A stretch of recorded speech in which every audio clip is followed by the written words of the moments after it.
Assalamu alaikum students. As we were discussing about the different parts of the air passageway, yesterday we learned about nasal cavity and pharynx. Today we will discuss its remaining parts. Please open your books, page 5. Students, as we discussing about the glottis and epiglottis. अब ये कि students ये है कि जब air nasal cavity से pharynx के अंदर आती है तो यहाँ पे फेरिंक्स में जब आती है तो एयर ने लेरिंक्स के अंदर जाना होता है। ठीक है, अब ये लेरिंक्स जो है, ये मैंने बताया था कि लेरिंक्स जो है ये upper parts of the windpipe. ठीक है, ये जो ट्रैकिया होता है इसका ऊपर वाला हिस्सा होता है। तो यहाँ पे लेरिंक्स के यहाँ पे एक ओपनिंग होती है जिसको हम कहते हैं ग्लॉटिस कहते हैं। ठीक है, ग्लॉटिस कहते हैं, और इस ग्लॉटिस से एयर जो होती है वो गुजर के लेरिंक्स के अंदर आनी होती है। अब ये है कि इस ग्लॉटिस के ऊपर, इस सुराख के ऊपर एक फ्लैप सा बना होता है, एक ढक्कन सा बना होता है जिसको आपने 9th क्लास में थोड़ा सा पढ़ा था। इसको एपिग्लॉटिस कहते हैं, एपिग्लॉटिस कहते हैं। अब ये है कि जब फूड हम स्वेल कर रही होती हैं, खाना खा रही होती हैं, तो वो फूड की पॉसिबिलिटी होती है कि मे बी पॉसिबल कि वो लेरिंक्स के अंदर चली जाए, विंड पाइप के अंदर चली जाए।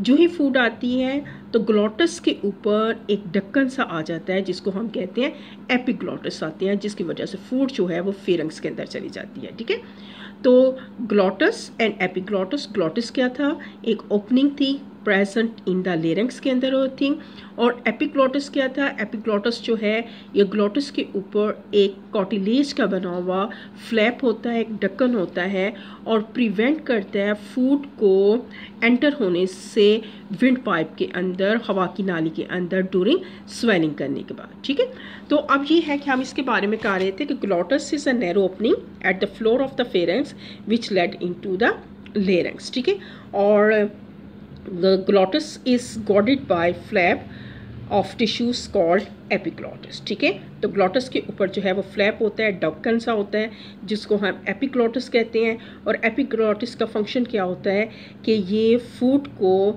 एंटर नहीं होने देती किसके अंदर, लेरिंक्स के अंदर या विंड पाइप के अंदर ड्यूरिंग स्वेलिंग करने के बाद। ठीक है, नेक्स्ट पेज जो था वो आ रहा था इसके बारे में, लेरिंक्स के बारे में। The larynx is a box made of cartilage, it is present between pharynx and trachea. ठीक है, लेरिंक्स क्या है, एक बॉक्स है और जो कि कॉटिलेज का बना होता है। हमने पढ़ा था कि बोन जो होती है वो कॉटिलेज, जो आपने कनेक्टिव टिश्यू पढ़ा था कि दो तरह की होती हैं, एक कॉटिलेज कनेक्टिव टिश्यूज होती हैं और दूसरे जो होते हैं वो बोन टाइप होती है। बोन जो होती है, हड्डी जो होती है वो सख्त होती है, कॉटिलेज जो होती है ये नरम हड्डी होती है, जैसे कान की हड्डी है, नाक की हड्डी होती है। तो ये हड्डी जो होती है वो नरम होती है, ठीक है, इलास्टिक होती है, फ्लेक्सिबल होती है। कहते हैं ये प्रेजेंट है फेरिंक्स और ट्रैकिया के दरमियान में। ठीक है, फेरिंक्स और ट्रैकिया के दरमियान में क्या है, लेरिंक्स ब्रेड है। It is also called voice box, इसको हम आवाज़ पैदा करने वाला बॉक्स कहते हैं। 2 pair of fibrous band called vocal cord और stretch across the larynx. Larynx के अंदर दो जो होती हैं वोकल कॉर्ड्स जो होती हैं वो लटक रही होती हैं। The vocal cords vibrate when the air pass through them, और जब हवा वोकल कॉर्ड्स के साथ टकराती है तो उसके अंदर वाइब्रेशन पैदा होती है, वाइब्रेशन प्रोड्यूस साउंड, और इस तरीके से आवाज़ पैदा होती है। तो ये आ जाएगा क्वेश्चन जो आ जाएगा कि वॉइस बॉक्स से इसको हम लेरिंक्स को क्यों कहते हैं, why we call larynx as a voice box. तो आपने बताना है कि 2 pair of fibrous band called vocal cord are stretched across the larynx. The vocal cord vibrate when the air passes through them.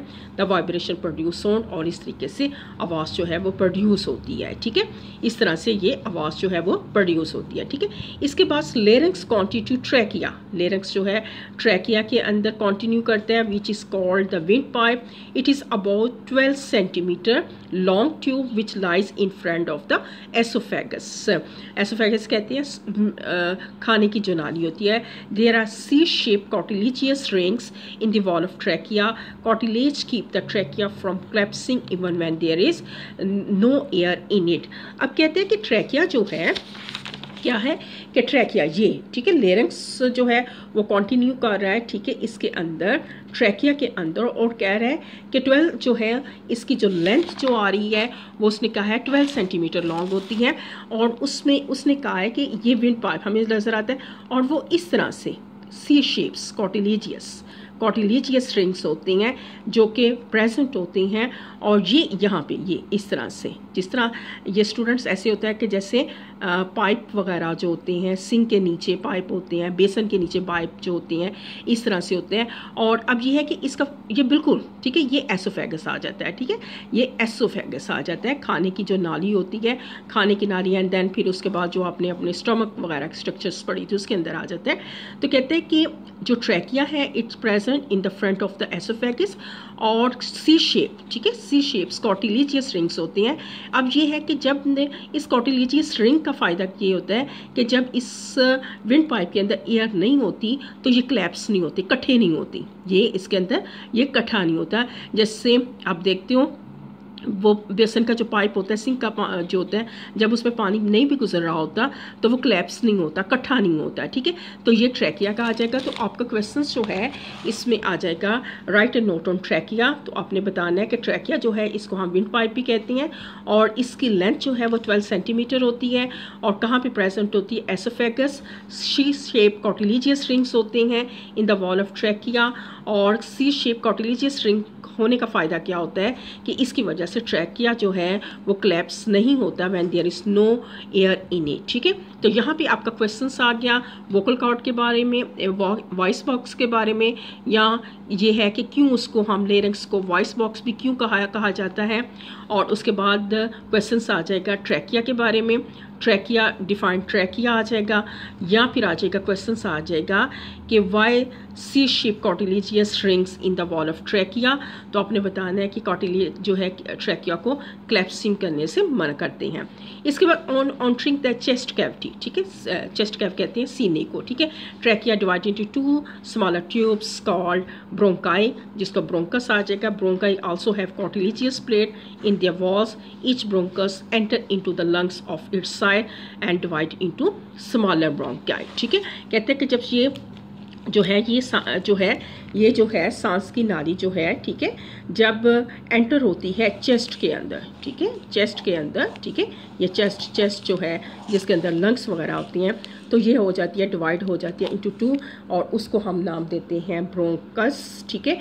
और अगर 2 होंगे तो फिर आपने ब्रोंकाई कहने हैं, ठीक है। ये जो है चेस्ट कैविटी के अंदर जब ये विंड पाइप जो है वो एंटर होता है डिवाइडेड इनटू 2 ट्यूब्स के अंदर, that is known as bronchus या ब्रोंकाई कहते हैं। और ये ब्रोंकाई जो हैं ये भी कॉटिलीजियस रिंग्स से बने होते हैं, ठीक है। आगे से मज़ीद इनकी ब्रांचेस जो है जब दाखिल हो जाएंगे लंग्स के अंदर दाखिल होंगे तो मज़ीद आगे से इनकी ब्रांचेस वगैरह जो होती हैं वो होती जाती हैं, ठीक है। स्टूडेंट्स कल इंशाल्लाह ताला हम इसके बारे में ब्रोंक्यूल वगैरह के बारे में पढ़ेंगे, एल्वोलाई के बारे में पढ़ेंगे, फंक्शंस पढ़ेंगे, ठीक है। अल्लाह हाफिज़।